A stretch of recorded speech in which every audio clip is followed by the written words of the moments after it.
চাঁদপুরের মেঘনা নদীতে কার্গো জাহাজ থেকে 7 জনের লাশ উদ্ধার করা হয়েছে। কোস্টগার্ড জানিয়েছে এমভি আল বাখেরা নামে জাহাজটি মাঝির বাজার এলাকায় নোঙ্গর করা ছিল। দুপুরে জাহাজের ভেতরে ঢুকে দেখা যায় একটি কেবিনে কম্বলে ঢাকা অবস্থায় পড়ে আছে নিথর দেহ। একে একে উদ্ধার করা হয় 5 জনের লাশ। গুরুতর আহত অবস্থায় উদ্ধার করা হয় 3 জনকে।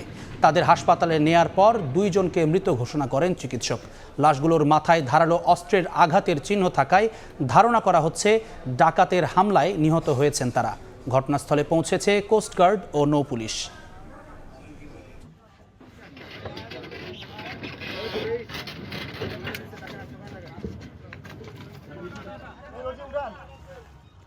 খবর পাইলাম যে জাহাজটায় ডাকাতি হয়েছে, তা আমরা মাঝের চলেক নামক স্থানে এসে অ্যাঙ্কার করি এবং অ্যাঙ্কার করে একটা ট্রলার নিয়ে এই জাহাজের গায়ে আসে। মাস্টার আমাকে খবর দিল যে কামাল ভাই এইরকম খবর শুনতেছি যে আল বক্তিয়া জাহাজটাই এখানে জাহাজ ডাকাতি হয়েছে এবং স্টাফে ডাকাতিরা এমনভাবে কোপাইছে যে স্টাফগুলো 8 জনই ডেড।